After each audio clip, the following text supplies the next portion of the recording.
Auntie Lorelai, I have a question. Sure, Sweet Pea, what's up? I Googled you the other day. Oh? And I saw that you're one of the founders of American Folkloric Witchcraft. True facts, Applejack. That's not a question, though. Well, what is American Folkloric Witchcraft? And, how can you be the founder of it, since that sounds like kind of an umbrella term for, a lot of things. Those are really good questions. Grab a cup of tea, and I'll tell you what I know. As I do will, so know it be.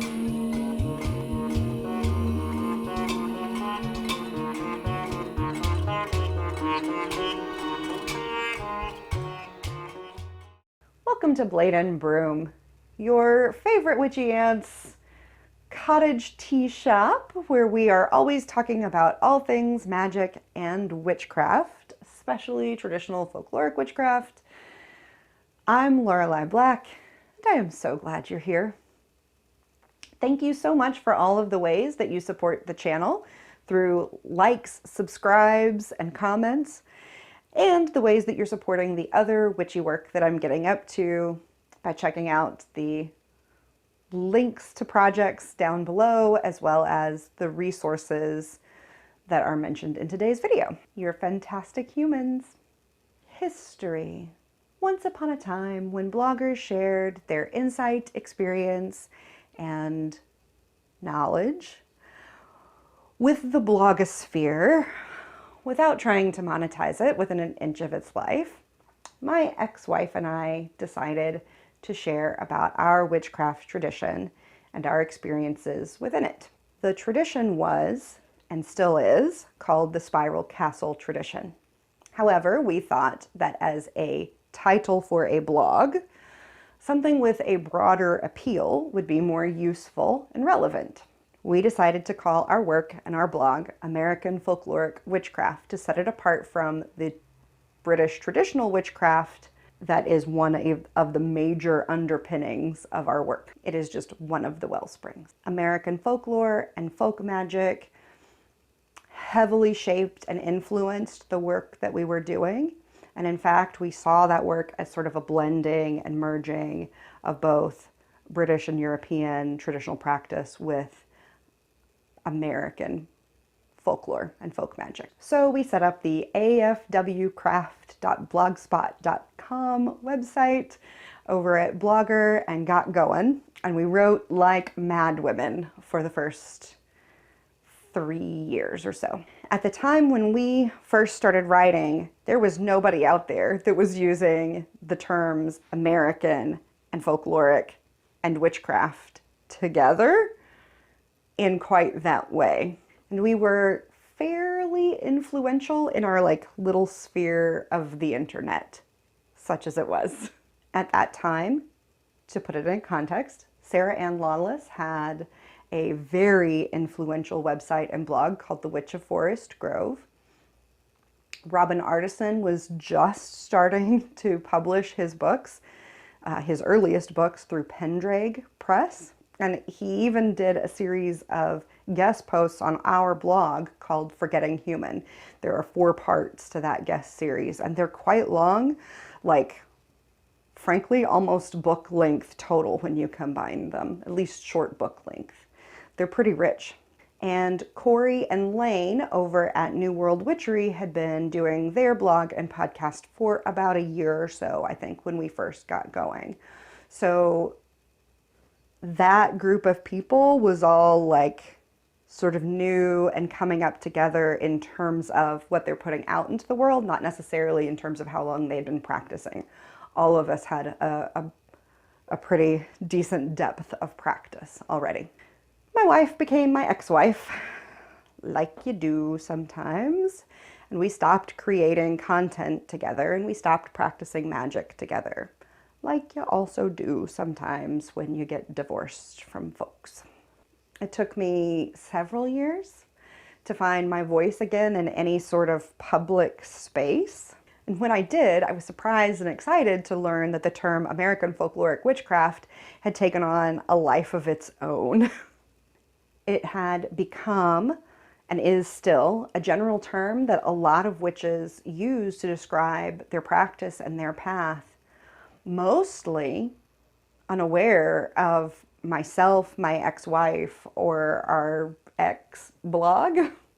Mostly, I say, because there are some folks who are quite aware of the work that we were doing back then and see it as one of the sort of foundations of the craft that they're practicing now. They've sort of pushed further into American New World witchery, folk magic, and remember me, us, that from back then. So these days for myself, I almost entirely refer to the tradition as Spiral Castle tradition, the name that we had originally given to the actual witchcraft tradition that we were working. For myself, now, when I use the term American Folkloric Witchcraft, I'm not referring to one specific tradition of witchcraft, like Spiral Castle trad. Rather, I recognize Spiral Castle trad as being one expression among many of the diverse multitude of paths that are encompassed by this umbrella term. So let's talk about some of the traits of American folkloric witchcraft. What makes a craft practice American folkloric witchcraft? In general terms, it's going to have these traits in common, more or less. Number one, it's based in the Americas. North, Central, South, surrounding islands. When I say, and when most folks say, American folkloric witchcraft, they are not necessarily saying United States-based witchcraft. Number two, it incorporates the folklore or folk magic of some American bioregion, of one or more American bioregion in some kind of significant way. Some folks actually are working with more than one region, often based on the sort of migration patterns of their own families as well. So, for example, I currently live in the Appalachian foothills, and there's a lot of influence from granny magic and braucherij and hexerij from the Dutch or Pennsylvania Dutch practices that has gotten picked up as part of the magic that I practice, because it steeps the area where I live and breathe and work. And there's also some of that within my ancestry, although it's further back. It's not necessarily practices that I grew up with entirely, but it is part of my ancestral lineage. My family, though, almost entirely lives in or near the Ozarks, and so Ozark folk magic is like a deeply rooted part of the folk magic and folklore that I have grown up with as well, as are a lot of the Southern cunning or Southern conjure practices that my people took when they migrated from the deep South into Texas and Oklahoma and Arkansas, where they still live, mostly Oklahoma and Arkansas. Number three, it's usually going to be connected to the land spirits in the place in which one dwells. So this looks different across different paths and across different traditions, but I've seen a trend of American folkloric witches being very in touch with the tree spirits, the plant spirits, the genius loci, or the spirit of place within certain sort of landscape features or regions. So for instance, my own personal practice involves communication and magical involvement with the spirit of the Ohio River, which is a very palpable presence where I am. I can literally hear the sounds of the waves on the riverbank at night when I'm sleeping. I can see it from my window when I'm working, as well as tree and plant friends that include northern red oak, catalpa, sycamore, nettle, and hemlock. This is a very different group of spirits than when I lived and worked in the Los Angeles area and got to know the spirits of the lady who dwells under the water at a particular beach or off the coast of a particular beach where I did a lot of working and a lot of playing, and as well as the spirits of fig and eucalyptus and sage and coastal live oak. And those are more different still than my memories and experiences of blackjack oak, Osage orange, and bodark trees that are part of the landscape where my family lives in eastern Oklahoma. So number 4, if it's going to be American folkloric witchcraft, it's going to have a strong magical component. For it to be witchcraft, there needs to be some witching afoot. Divination, spirit communication, charms and spells, vision and trance work, flight or astral travel. These things are all part and parcel of that.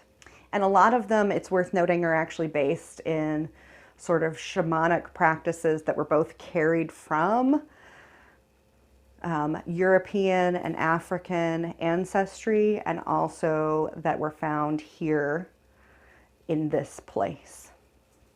I think it's also worth noting that not all of the folk magic practitioners out there call themselves witches. In fact, there are a lot of like grannies, hoodoos, and powwows out there who would be downright offended at being called witches, and it is not my place to make them adopt that term. And then finally, I thought to address this topic of what is American folkloric witchcraft, I would give a list of some practices that count. The list is probably not all inclusive. It's just sort of what I'm able to come up with based on my experience and my exposure. So these are sources for American folkloric witchcraft or aligned practices that could be considered American folkloric witchcraft. So I've already mentioned Appalachian granny magic, powwow or Pennsylvania Dutch expressions of magic like braucherei and hexerei, Ozark folk magic, Southern conjure, and hoodoo. There are also folk magic and folkloric spiritual pathways in every part of the American continents that are linked to the spirits and spirituality of the first peoples who lived here. And then, of course, there are the African diasporic religions and traditions that are distinctly American in the sense that they arose from the carried traditions and shared experiences of enslaved people in the Americas from their African homelands.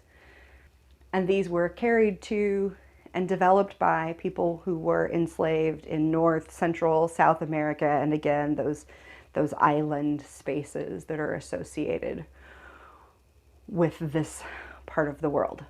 These include, but are definitely not limited to, all the expressions of Voodoo, Candomblé, Kimbanda, etc. And that's just a start, just a taste of those, again, sources and aligned practices that kind of get under the umbrella of American folkloric witchcraft. And being American, there's usually a blend of things that's happening. These continents and their islands are a place of hybrids and hyphens, and American folkloric magic is no different. My recommendation there for where you are finding what your blend looks like is to draw from the places where you live and where you have come from and where your people have come from, and to walk respectfully and listen respectfully in places and with people where you don't necessarily have shared experience or background. There's a lot to learn from each other, and it is not source material for taking from each other. And that's all I have to say about that for today.